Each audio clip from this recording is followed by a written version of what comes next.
Sehatry ny zavakanto kosa indray ary dia Gangsta Baba no mpanakanto voaositra ho mendrika indrindra tamin'ny taona 2012 iny Lavakely tompon-daka maneran-tany eo amin'ny taranja kickboxing kosa no mpanao fanatanjahantena mendrika io no valin'ny fanontaniana napetraka tamin'ireo mpamakiny gazety Midi Madagasikara, fanontaniana izay napetraka tamin'ireo mpitiny gazety ihany koa izany fanontaniana izany nafahan'izy ireo nahazo fanomezana ihany koa ity fanontaniana ity ndao raha antsika nitatitry hoe tindravaka Manalo eo misarana Sakinora Kotomana.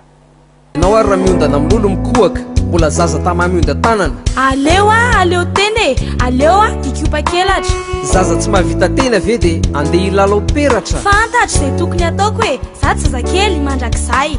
Efa lasa fahazazana, za mila lehilahy amin'izay. I Gangsta Baba no voaositra ho artista mendrika indrindra ny taona 2014 nandresy lahatra ny mpakafy sy ny mpamaky ny gazety Midi Madagasikara ihany koa izy araky ny valiny fanontaniana napetraka tamin'izy ireo nandritra ny rovolana tamin'ny farany taona 2014 teo.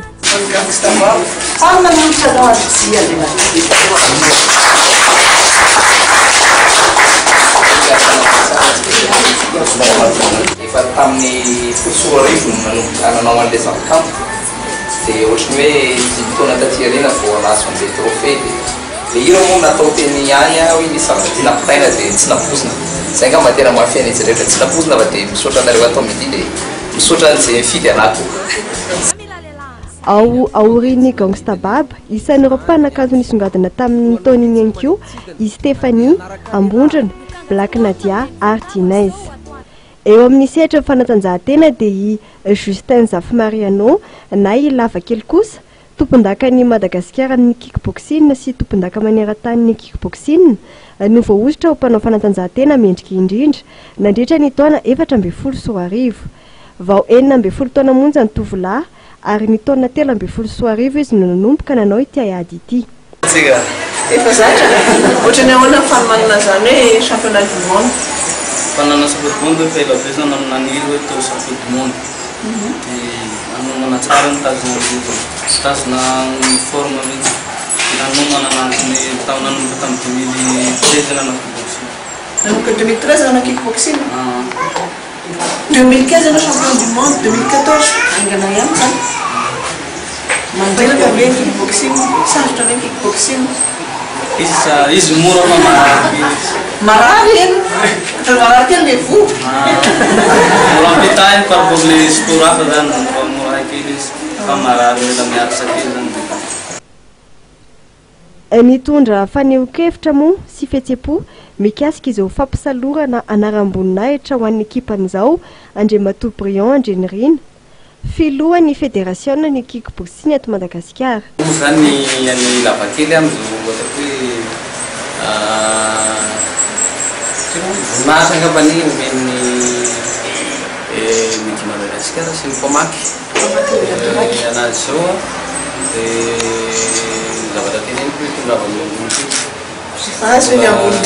mbola misy ambonimboniny satria mbola amin'ny taona zandriny izao e dia afaka roa taona izy zao mandeha indray manao amin'ilay senior dia ilany mba ho mitody amin'izay tandron'izay mba ho voatazona zany le nivoan'ny Lavakely zay ataoko hoe niakatra. Teny moa izy teo hoe mbola vao vetivety nanao kickboxing tena vetivety izy.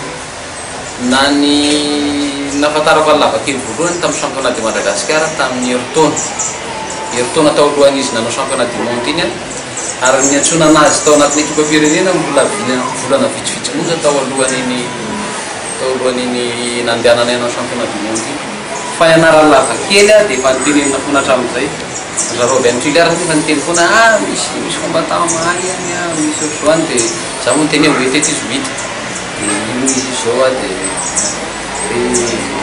ingany ho lasany amin'izay tena lavitra indrindra e ary izy moa zao manao an'ilay sport ity tao amin'ny ANS Bevoa dia izay mikarakarana zany ny anjarantsika ny anjaranay ao anatin'ny fédération ka dia ny mba hananany zany hoe fiainana mba mitovy amin'olo rehetra ihany koa na eo amin'ny lafin'ny fanatanjahantena na ny amin'ny lafin'ny ao tokantrano sy ny avenirany zany na ihany koa ny après ny fanatanjahantena satria misy fetrany ihany fanaovana fanatanjahantena dia mampahero nefany ny atletatsika rehefa vita le carrière amin'ny lafiny sport zany dia tsy dia tena misongaty mihitsy tena zareo tena mifolanareo ataon'ny midi Madagasikara satria tsisy ohatr'izao zany tsy haiko mihitsy mihitsy tadiavin'ilay izy ny raha fantatritsika fa eto Madagasikara mbola tsy dia tena misy hoe zavatra professionnel fa mba misy zavatra mba reconnaître hoe tena mba hoan'ny atleta isan'ireo mpanao fanatanjahantena hita nanasongadiny taona iny ihany koa i Zakakely, Eli, Faratiny ary Anise Abel. Ankoatr'ireo mpanakanto sy mpanao fanatanjahantena dia notolorany vondrona midi Madagasikara fanomezana ihany koa ireo mpamaky gazety nahita ny valin-marina tamin'ny fanontaniana napetraka ka isan'ny tsara vitana tamin'ny fisareny izay natao. Ny 10 avy izy ireo na ho an'ny fifaninanana artista mendrika indrindra na ihany koa ho an'ny fifaninanana mpanao fanatanjahantena mendrika indrindra.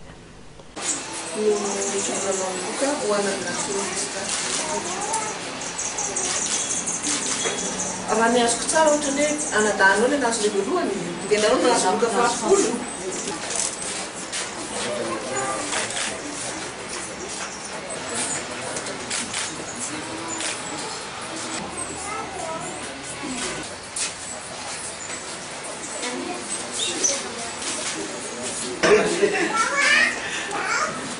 Milariano izy amin'ny fahavalo tirage au sort.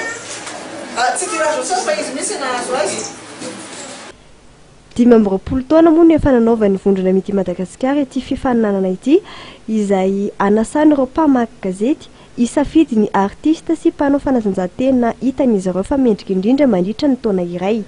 Raha ny atokely nadritra ny 5 taona moa ity fifaninanana ity dia efa naverina natao indray izany tamin'ny taona 2014 sy arivo ary hotohizana isa-taona. Andeha anaraka lehilahy lokanga tsy ataony mabeny voatavo ary sao atoandro fitery ronono atoandro fitery ronono atoandro fitery ronono dia avy eo tapidalaka le ohatrany sokina nanany bato fanapa-kevitra efa ela be fa tsy hoe hevitra voatatoato miala sakana mbola zazasaina tsy tsapanao mihitsy ve hoe adalana ganagana sasatra ny miaina rano mangotraka no andeha enjerana za ohatra ny mpamboly mangazo tsy atolonao ravitoto